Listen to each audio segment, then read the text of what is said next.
O dro i dro mae yna raglenni a chynlluniau sydd yn cael eu datblygu o fewn yr undeb, sy'n arwain at frwdfrydedd mawr ymhlith y staff. A dyna'n union fel mae hi ar hyn o bryd, wrth i ni baratoi rhaglen y ffordd ar gyfer yr eglwysi.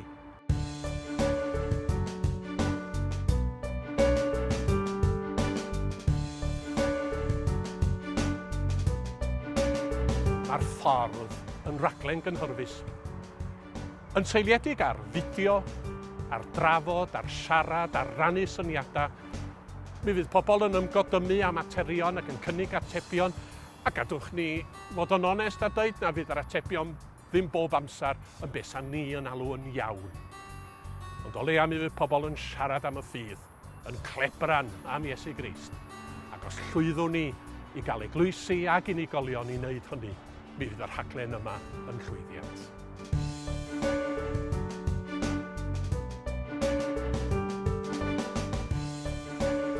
Mae Cynllun y Ffordd yn gynllun 4 blynedd ac yn edrych, mae pob blwyddyn edrych ar faes gwahanol.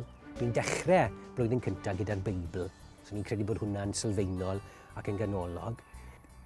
Noel Davies sydd yn gyfrifol, sydd wedi gosod y peth at ei gilydd, gafodd y syniad gwreiddiol. Ni'n gwybod bod ni'n mynd i gael rhywbeth fydd yn gynhwysfawr a fydd yn cyffwrdd â phob agwedd o'r ffydd Cristnogol. Be sy'n wych yw mae'r cynllun yma'n addas i eglwysi o bob maint. Dych chi ddim ond angen grŵp bach o bobl, rhaid ni'n cael cyfle i wylio fideo byr a wedyn cael cyfle i drafod. Dwi'n gweld hyn felly yn gallu gweithio mewn pob math o amgylchiadau. Alle bobl fod yn cyfarfod mewn festri neu gapel, neu allan nhw fod yn cyfarfod yn eu cartrefi neu hyd yn oed mewn caffi, a chyfle i drafod y ffydd ac i symud ymlaen gyda'n gilydd.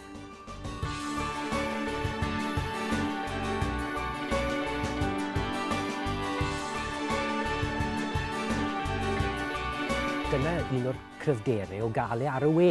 Mae ar gael nawr i bobl. Does dim rhaid iddyn nhw fod o fewn eglwysi'r annibynwyr, neu hyd yn oed o fewn eglwysi unrhyw enwad arall, ynddo fe? Gall pobl ddod ar ei draws wrth i ni hyrwyddo'r cynllun hefyd.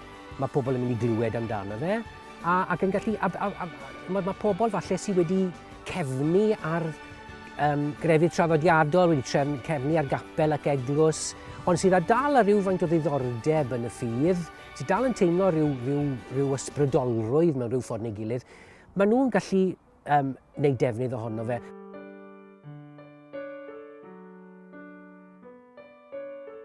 Dwi'n teimlo bod ni mewn cyfnod newydd cyffrous yn hanes Cristnogaeth yng Nghymru heddiw, a dwi'n gobeithio bydd Cynllun y Ffordd yn helpu feithrin ffydd a hyder ymhlith yn aelodau a'n eglwysi ni.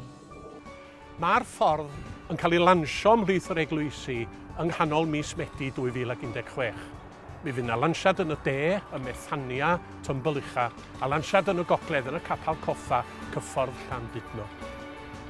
Be da ni eisiau gwneud ydych gwachodd chi ymuno hefo ni yn yr rhaglen yma. Da ni am i chi edrych ar y fideos, da ni am i chi wrando ar yr hyn sydd yn cael ei ddweud, da ni am i chi ystyried, da ni am i chi agor eich Beibla, da ni am i chi gynnal trafodaethau.